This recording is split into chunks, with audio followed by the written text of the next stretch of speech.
के लिए किरण पब्लिकेशन का जो आरपीएफ रेलवे सुरक्षा बल आरपीएसएफ के लिए 22 सेट है इस बुक में। और सेट नंबर अभी तक 12 तक कर चुके हैं, आज 13 है, सेट नंबर 13 चलेगा आज इस सीरीज़ में। और ये 2024 एडिशनल के लिए है, कांस्टेबल के लिए प्रैक्टिस बुक चल रहा है सीरीज। तो चलिए आज का प्रैक्टिस बुक के क्वेश्चन पर चलते हैं। इस सीरीज़ में सेट नंबर 13 चल रहा है जो कि मॉडल प्रैक्टिस सेट है, जिसमें वन इज सामान्य बुद्धिजन और रीजनिंग का भी प्रश्न रहता है। 35 रीजनिंग, 35 अंक गणित और 50 जीएस रहता है प्रश्न उत्तर। ये देखिए अंक गणित, तो ये सब दूसरे वीडियो में देखेंगे। आज के इस सीरीज में वीडियो में देख रहे हैं अभी जो जीएस का सीरीज चल रहा है, जीएस का सामान्य जानकारी, जीएस का सीरीज अभी चल रहा है। इसमें पहला क्वेश्चन चलिए देखते हैं आज का। इस जीएस सीरीज में पहला क्वेश्चन आज का देखते हैं। निम्नलिखित स्वतंत्रता सेनानी में से कौन उत्तर प्रदेश राज्य की राज्यपाल बनने वाली पहली महिला थी? पूछ रही है पहली महिला कौन थी स्वतंत्रता सेनानी में से। तो इसका ऑप्शन है सरोजनी नायडू, राजकुमारी अमृत कौर, शीला दीक्षित, कस्तूरबा गांधी। कस्तूरबा गांधी ये जो थी तो गांधी जी की वाइफ थी, पत्नी कहते हैं कस्तूरबा गांधी। तो इसका सही ऑप्शन हो जाएगा ऑप्शन नंबर इसका एक जो हो जाएगा, सही आंसर हो जाएगा सरोजनी नायडू। सरोजनी नायडू थी जो कि उत्तर प्रदेश की प्रथम महिला राज्यपाल बनी थी। इसे भारत के बुलबुल के रूप में भी जाना जाता है, उस समय संयुक्त प्रांत के रूप में जाना जाता था इसे। चलिए, और कब बनी थी? तो उन्होंने 15 अगस्त 1947 से 2 मार्च 1949 तक उत्तर प्रदेश में शासन किया। और 1925 के कानपुर अधिवेशन में भारतीय राष्ट्रीय कांग्रेस की अध्यक्षता करने वाली पहली महिला भारतीय अध्यक्ष भी रही। चलिए, तो अगला प्रश्न देखते हैं। अगला प्रश्न देखते हैं इसका। अगला प्रश्न है, भारत में विदेशी निवेश को किस नाम से जाना जाता है? ऑप्शन है एसएमई, एमडीआई या एफडीआई या सीआईआई। तो इसका सही आंसर हो जाएगा, सही ऑप्शन इसका ऑप्शन नंबर 3 एफडीआई, प्रत्यक्ष विदेशी निवेश के लिए एफडीआई। चलिए अगला प्रश्न देखते हैं। अगला प्रश्न है, एनएनपी का संक्षिप्त रूप से क्या है? तो ऑप्शन है सामान्य निवल उत्पादक, शुद्ध राष्ट्रीय उत्पादक, सामान्य राष्ट्रीय उत्पादक या निवल सामान्य उत्पादक। तो इसका आंसर जो हो जाएगा यह हो जाएगा शुद्ध राष्ट्रीय उत्पादक, ऑप्शन नंबर 2। ऑप्शन नंबर 2 हो जाएगा शुद्ध राष्ट्रीय उत्पादक। चलिए अगला प्रश्न है समावेशी विकास किस पंचवर्षीय योजना का उद्देश्य था? ऑप्शन है 10वीं, 11वीं, 12वीं या 9वीं। तो इसका सही आंसर हो जाएगा ऑप्शन नंबर 2 11वीं पंचवर्षीय योजना के तहत 2000, और ये कब चला था? 2007 से 2012 का मुख्य उद्देश्य था समावेशी विकास की आवश्यकता पर बल देते हुए विकास राजनीति में व्यापक बदलाव लाना चाहते थे। एक विकास प्रक्रिया जो व्यापक आधार पर लाभ और सभी के लिए समान अवसर सुनिश्चित करे। 12वीं शताब्दी पंचवर्षीय योजना 2012 से 2017 में भी विकास के लिए समावेशी वृद्धि पर बल दिया गया। तो चलिए अगला प्रश्न देखते हैं। अगला प्रश्न है, भिलाई, दुर्गापुर तथा राउरकेला के हरित इस्पात संयंत्रों की स्थापना किस पंचवर्षीय योजना के दौरान की गई है? इसमें भी वही पूछ रहा है। ऑप्शन क्या है? ऑप्शन है दूसरी, चौथी, पांचवी या छठी। इसका सही आंसर हो जाएगा क्या? इसका ऑप्शन हो जाएगा ऑप्शन नंबर 1। ऑप्शन नंबर 1 दूसरी। और यह कब था? 1956 से 1961 के अंतर्गत स्थापित किया गया था ये संयंत्र स्थापित। इन्हें क्रमशः रूस, जापान और ब्रिटेन के सहयोग से स्थापित किया गया था। बोकारो इस्पात संयंत्र की स्थापना तीसरी पंचवर्षीय योजना के दौरान की गई, जबकि सलेम, विजयनगर और विशाखापट्टनम इस्पात संयंत्र की स्थापना चौथी पंचवर्षीय योजना में की गई। चलिए अगला प्रश्न है इसमें से, डैश सरकार में अंकित निर्णय लेने की शक्ति लोगों द्वारा चुने हुए प्रतिनिधि के पास ही होनी चाहिए। ऑप्शन है अधिकारीवादी, निरंकुश या स्वतंत्रवादी या लोकतांत्रिक। चलिए, तो इसका सही आंसर क्या हो जाएगा? लोकतांत्रिक में ऐसा होता है। Option number 4। ऑप्शन नंबर 4 हो जाएगा, लोकतांत्रिक में ऐसा होता है। चलिए अगला प्रश्न देखते हैं। अगला प्रश्न ये रहा आपका। अगला प्रश्न ये रहा। हाँ। निम्नलिखित में से कौन सा वाक्य सामुदायिक सरकार के संदर्भ में सही है? क्या कहता है वाक्य है? एक फर्स्ट है, इस सरकार का चुनाव एक ही भाषा बोलने वाले लोग करते हैं। ठीक। दूसरा क्या कहता है? इस सरकार को सांस्कृतिक शिक्षा और भाषा जैसे मामलों मसालों मसलों पर फैसले लेने का अधिकार है। अब इसका तथ्य क्या है? एक और दोनों, या केवल एक, केवल दो, या ना तो एक ना एक। इसका क्या सही आंसर हो जाएगा? इसका आंसर हो जाएगा ऑप्शन नंबर एक। एक और दो दोनों सही है इसमें से। चलिए अगला प्रश्न। अगला प्रश्न है, डैश शासन व्यवस्था में सर्वोच्च सत्ता केंद्रीय प्राधिकरण तथा और उसकी विभिन्न अनुषंगिक इकाइयों के बीच बांट जाती है। ऑप्शन क्या है? सामंतवाद, लोकतंत्रवाद, संघवाद, कुलीन तंत्रवाद। तो इसका सही ऑप्शन क्या हो जाएगा? संघवाद। ऑप्शन नंबर 3 हो जाएगा, ऑप्शन नंबर 3। चलिए अगला प्रश्न देखते हैं। अगला प्रश्न, निम्नलिखित में से राष्ट्रपति के किस क्षमा शक्ति के अंतर्गत दंड की प्रकृति कौनरम कर दिया जाता है?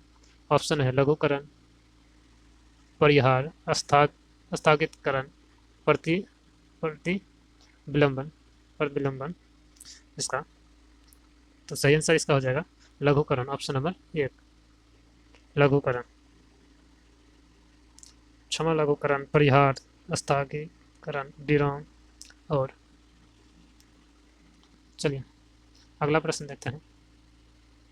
अगला प्रश्न कहता है, भारतीय संविधान में न्यायिक समीक्षा का प्रावधान किस देश से लिया गया है? ऑप्शन है आयरलैंड, यूएसए, ऑस्ट्रेलिया, कनाडा। इसका क्या ऑप्शन हो जाएगा? ऑप्शन नंबर सही यूएसए। Option number 2 USA. नगरपालिका को विधानमंडल और कार्यपालिका द्वारा पारित नियम या आदेश यदि वह संविधान का उल्लंघन करता है तो अमान्य घोषित करने की शक्ति प्रदान करता है। चलिए अगला प्रश्न इसका देखते हैं। अगला प्रश्न देखते हैं, केंद्रीय मंत्रिपरिषद निम्नलिखित में से किसके प्रति सामूहिक रूप से उत्तरदायी होते हैं? ऑप्शन है राष्ट्रपति, लोकसभा, प्रधानमंत्री, लोकसभा के अध्यक्ष। इसका क्या हो जाएगा सही आंसर? ऑप्शन नंबर 2 ये लोकसभा के ऊपर दायी होता है। ऑप्शन नंबर 2 हो जाएगा लोकसभा का। इसका इसका अनुच्छेद 75 में जिक्र किया गया है। चलिए अगला प्रश्न देखते हैं।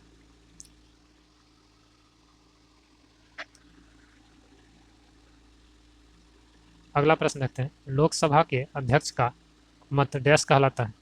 ऑप्शन है निर्णायक, ध्वनि मत, प्रत्यक्ष मत या अप्रत्यक्ष।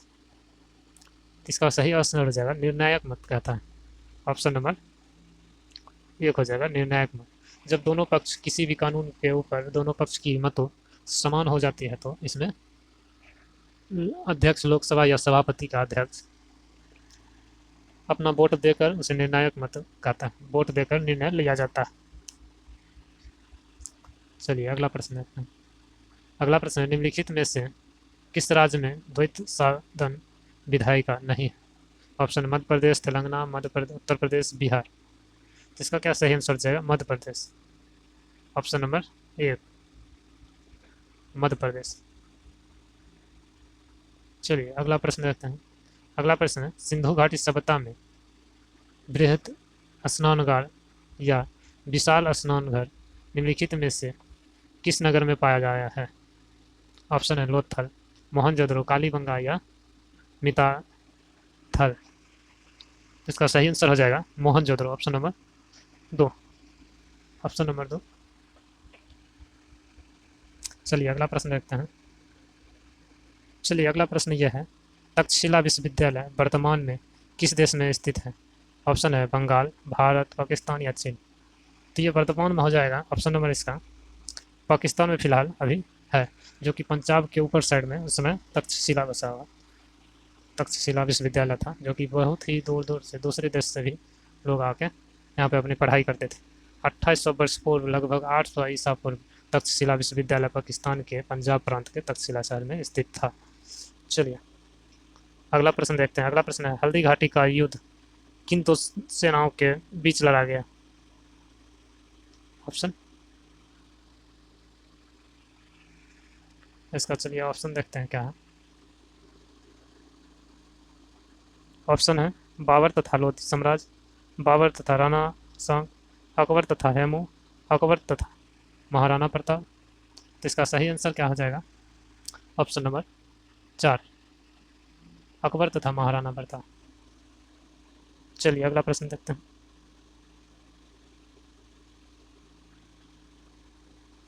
अगला प्रश्न चलिए देखते हैं।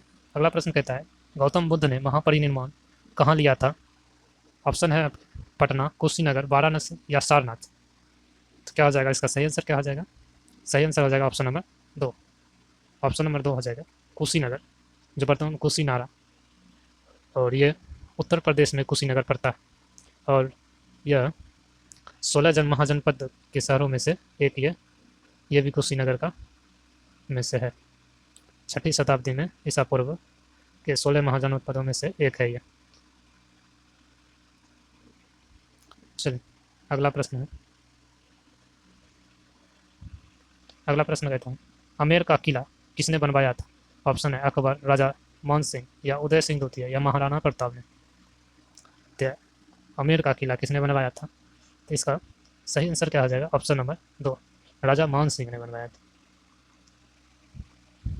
वर्तमान में विद्यमान अजमेर का किला का निर्माण अम्बे के कच्छावाड़ा वह शासक राजा मान सिंह के शासनकाल के दौरान इस प्रारंभिक संरचना के अवशेषों पर किया गया था।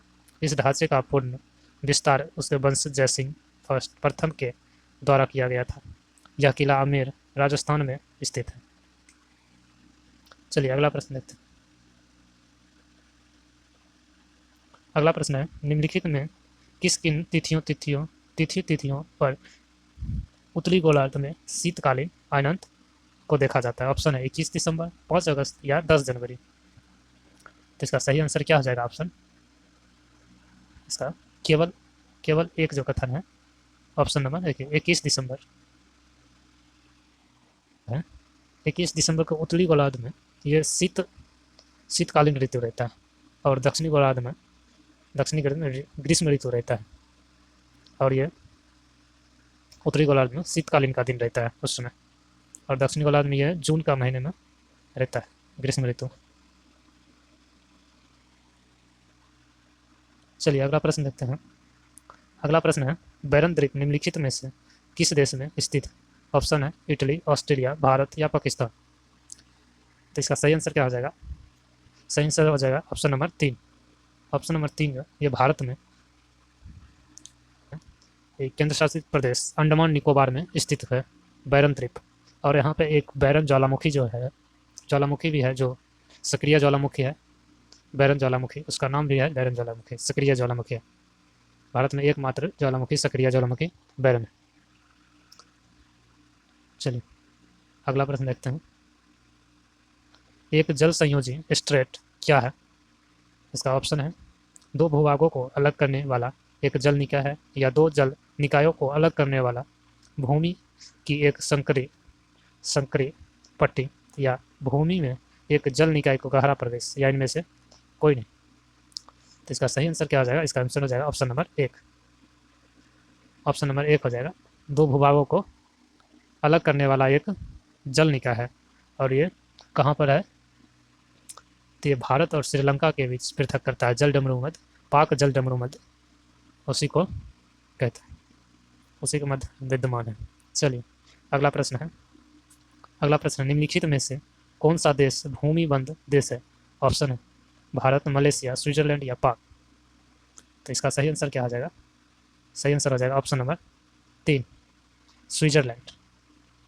जो भौगोलिक रूप से स्विस पठार और जुरा के मध्य विभाजित है। यह 41,285 किलोमीटर वर्ग क्षेत्र में फैला हुआ है। स्विट्जरलैंड पश्चिमी महावर्तीय यूरोप में स्थित है और दक्षिण में इटली, पश्चिम में फ्रांस और उत्तर में जर्मनी और पूर्व में ऑस्ट्रिया तथा लिंचर्टीन की सीमा से घिरा हुआ है। चलिए अगला प्रश्न है, एकमात्र ग्रह जिसकी घूर्णन की अवधि सूर्य के चारों ओर परिक्रमण की अवधि से अधिक है। तो ऑप्शन है बुध, बृहस्पति, शुक्र या वरुण। तो इसका सही आंसर क्या हो जाएगा? ऑप्शन नंबर 3 हो जाएगा। शुक्र ग्रह जो है, ये शुक्र ग्रह है जिसका घूर्णन काल सूर्य के आसपास के परिक्रमण काल की तुलना में अधिक है।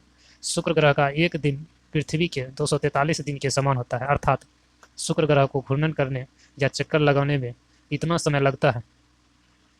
शुक्र ग्रह को सूर्य की परिक्रमा पूरा करने में पृथ्वी के 225 दिन लगते हैं और शुक्र ग्रह 225 दिन के बराबर वहाँ पे एक दिन होता है 200 शुक्र ग्रह का। चलिए अगला प्रश्न है, निम्नलिखित में से किसे औषधि विज्ञान का जनक माना जाता है? ऑप्शन है डार्विन, हिप्पोक्रेटिस या हैकेल या एडवर्ड जेनर। तो इसका सही आंसर क्या आ जाएगा? ऑप्शन नंबर 2 हो जाएगा, हिप्पोक्रेटिस। ऑप्शन नंबर 2 हिप्पोक्रेटिस हो जाएगा। यह आधुनिक चिकित्सा का जनक के रूप में जाना जाता है, हिप्पोक्रेटिस। चलिए अगला प्रश्न लेते हैं, निम्नलिखित में से कौन सा मानव शरीर का एक अवशोषी? ऑप्शन है दुमची, तिल्ली या गलग्रंथ या पित्ताशय। इसका सही आंसर क्या आ जाएगा? दुमची। दुमची सही ऑप्शन हो जाएगा, दुमची। जीव विज्ञानी दुमची या कुछ अस्थित टेलबोन को अवशेषांक के रूप में वर्गीकृत करते हैं जो कि विकास के कारण कार्यहीन हो गए हैं। संभवतः यह मानवों में व्यर्थ विकासवादी अवशेषांक का सबसे सामान्य उदाहरण है। चलिए अगला प्रश्न देखते हैं। अगला प्रश्न देखें, निम्नलिखित में से कौन सी कोशिका अंगक कोशिकीय स्वशासन के लिए उत्तरदायी है? ऑप्शन है गोल्जी बॉडी या सूत्रकणिका या केंद्रक या लाइसोसोम। तो इसका सही आंसर क्या आ जाएगा? ऑप्शन नंबर 2 सूत्रकणिका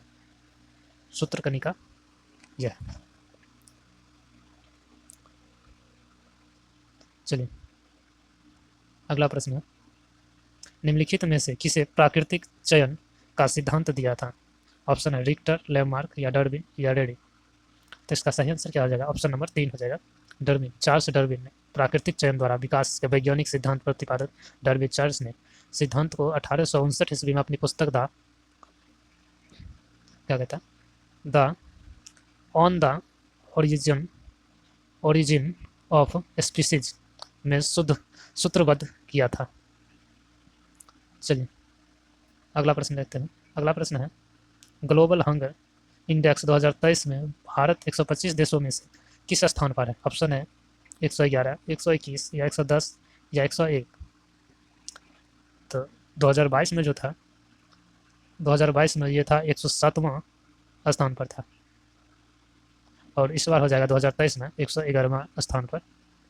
ऑप्शन नंबर 1 111वां स्थान पर।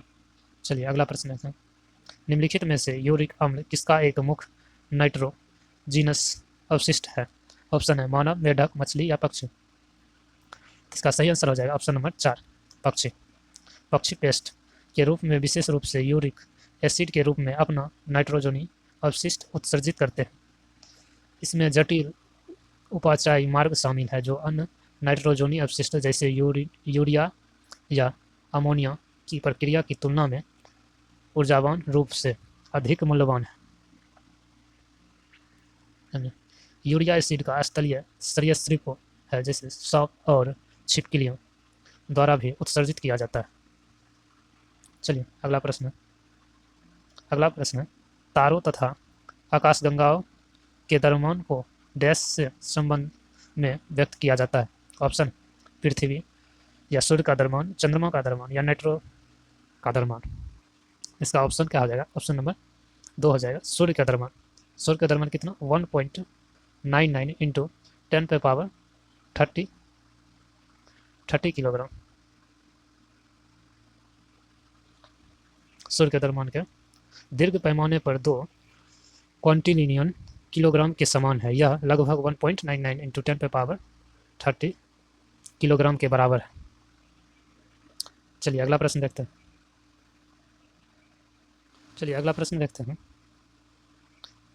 अगला प्रश्न है मिलान कीजिए। तो मिलान करिए। इसमें देखिए प्रतिरोध ये ओम होता है और ऊर्जा जो है ऊर्जा जूल है और शक्ति वाट है। तो इसका सही आंसर क्या हो जाएगा? देखिए 1 का हो जाएगा बी और 2 का सी और 3 का ए। तो ये हो जाएगा उसका ऑप्शन नंबर 1 जो हो जाएगा ये जाएगा ऑप्शन नंबर 1 के साथ। चलिए ऑप्शन नंबर 1 सही है। अगला प्रश्न क्या है? निम्नलिखित में से किसका उपयोग व्यापक रूप से अर्धचालक चिप बनाने में किया जाता है? ऑप्शन है रेडियम, सोडियम या जर्नियम या सल्फर। तो इसका सही आंसर क्या हो जाएगा? जर्मेनियम। इसका ऑप्शन नंबर 3 जर्मेनियम का उपयोग किया जाता है। चलिए अगला प्रश्न है ऊष्मागतिकी का प्रथम सिद्धांत निम्नलिखित में से किसके संरक्षण से संबंधित है? इसका ऑप्शन है ऊर्जा, अणुओं की संख्या, मोल की संख्या या तापमान। इसका सही आंसर क्या हो जाएगा? ऑप्शन नंबर 1 हो जाएगा ऊर्जा। ऑप्शन नंबर 1 हो जाएगा। चलिए अगला प्रश्न उष्णकटिबंधीय गहरे समुद्र में न्यूट्रिनो टेलीस्कोप जो खबरों में देखा गया था किस देश से संबंधित है? ऑप्शन है चीन, उत्तर कोरिया या नेपाल या दक्षिण कोरिया। तो इसका सही आंसर क्या हो जाएगा? सही आंसर हो जाएगा इसका ऑप्शन नंबर 1 जो हो जाएगा सही आंसर। ये चीन ने इसे बना रहा है। ये गहरे समुद्र के नीचे 3500 मीटर की गहरे पर स्थित किया जाएगा इसे समुद्र के नीचे टेलीस्कोप। यह दूरबीन दुनिया का सबसे व्यापक भूतकण डिटेक्टर बनने की ओर अग्रसर है। चलिए अगला प्रश्न है निम्नलिखित में से कौन सी एक कंप्यूटर भाषा नहीं? ऑप्शन है C++, जावा या लाइनक्स।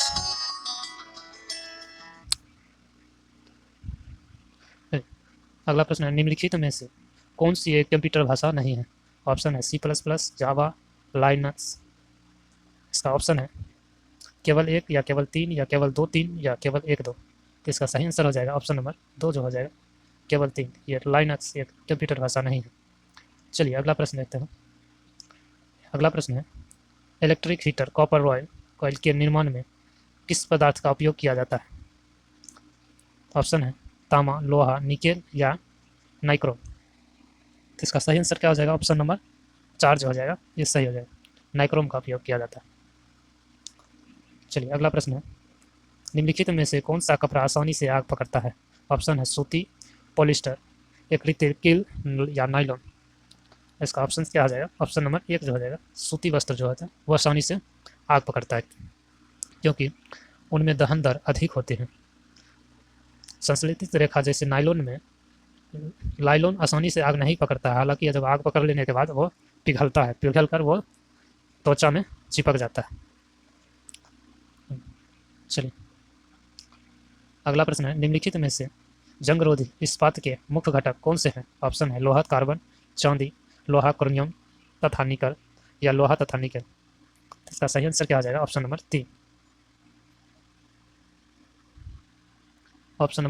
3 हो जाएगा। चलिए अगला प्रश्न है निम्नलिखित में से किस धातु का घनत्व सबसे कम है?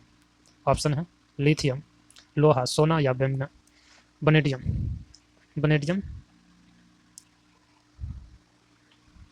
तो देखिए इसका कितना आता है? लिथियम का जो होता है 534, वेनेडियम इसका हो जाता है 5494, आयरन का 7850, स्वर्ण का 19320। तो सबसे अधिक होता है इसका ऑप्शन हो जाएगा। सबसे कम पूछ रहा है तो ये लिथियम, सबसे अधिक हो जाएगा सोना। चलिए अगला प्रश्न निम्नलिखित में से कौन सा वायु प्रदूषक के लिए अग्रणी नाइट्रोजन डाइऑक्साइड का प्राथमिक तौर पर उत्पादन करता है? इसका ऑप्शन है CFL लैम्प, या ऑटोमोबाइल बैटरी बहुलक, या डीजल इंजन। तो इसका सही आंसर क्या हो जाएगा? Option number 4, diesel engine.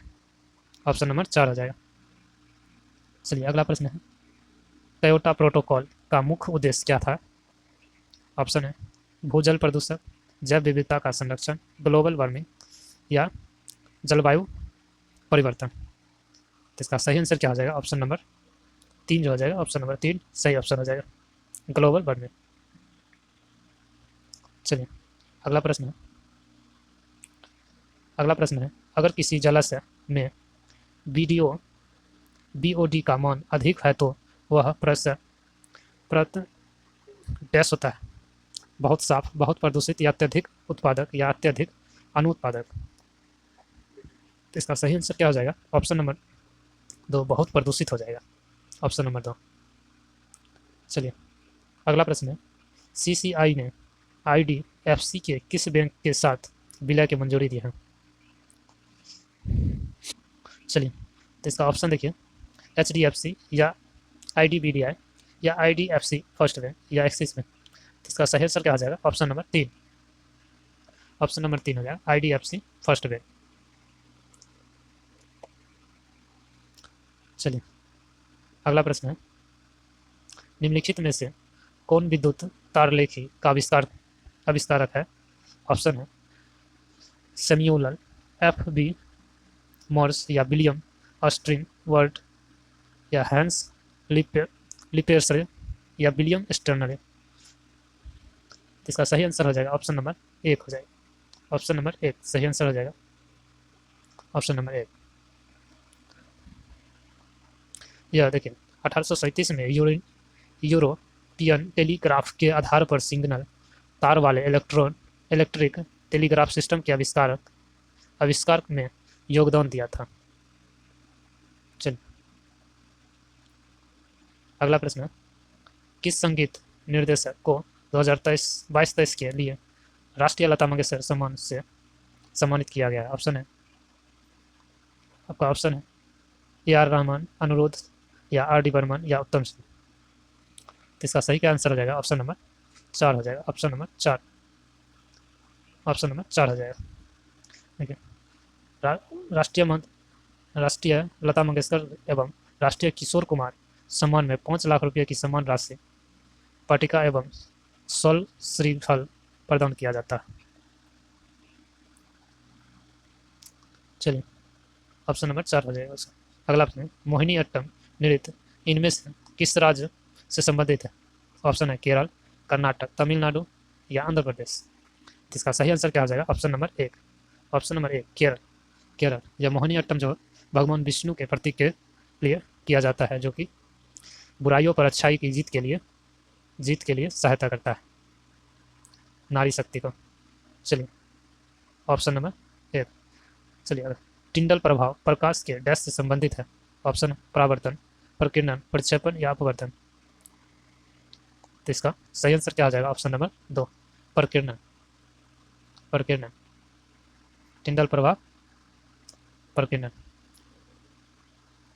चलिए अगला, निम्नलिखित में से कौन गांधी इन चंपारण पुस्तक के लेखक हैं? ऑप्शन है M Veerappa Moily, Dinanath Gopal Tendulkar, doctor Ashwani Kumar, MP Virendra Kumar. तो इसका सही आंसर है ऑप्शन नंबर 2, ऑप्शन नंबर 2 हो जाएगा, ऑप्शन नंबर 2 हो जाएगा। चलिए अगला प्रश्न है, सार्वजनिक या निजी का क्षेत्र वर्गीकरण इस आधार पर किया जाता है?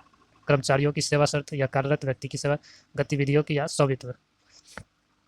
तो इसका सही ऑप्शन क्या आ जाएगा? ऑप्शन नंबर 4, स्वामित्व के आधार पर किया जाता है, ऑप्शन नंबर 4। चलिए अगला प्रश्न, अगला और ये लास्ट प्रश्न है इस सीरीज का। चलिए भारतीय अंतरिक्ष अनुसंधान संगठन किसके लिए मानव रहित उड़ान परीक्षण से शुरू करने का योजना बन रहा है? तो ऑप्शन है चंद्रयान 4 मिशन, या गगनयान मिशन, या समुद्रयान मिशन, या आदित्य L1 मिशन। तो इसका सही आंसर हो जाएगा ऑप्शन नंबर 2, ये गगनयान मिशन बन रहा है। और ये कौन बना रहा है? ये इसरो बना रहा है, भारतीय अंतरिक्ष अनुसंधान संगठन इसरो, गगनवन मिशन। चलिए, आज की इस सीरीज में 50 सामान्य जानकारी प्रश्न क्वेश्चन आंसर था और प्रैक्टिस सेट हल हो गया। आज का इस सेट प्रैक्टिस सेट सीरीज कैसा लगा कमेंट में कमेंट करके बता दीजिएगा, और अच्छा लगे तो दोस्तों यारों के साथ शेयर करिए, और चैनल पर नए हैं तो सब्सक्राइब कर लीजिए ताकि कभी भी वीडियो डाले तो आप तक पहुंच पाए सही ढंग से। चलिए, आज के इस सीरीज़ में आज के लिए इतना, मिलते हैं दूसरा सीरीज में।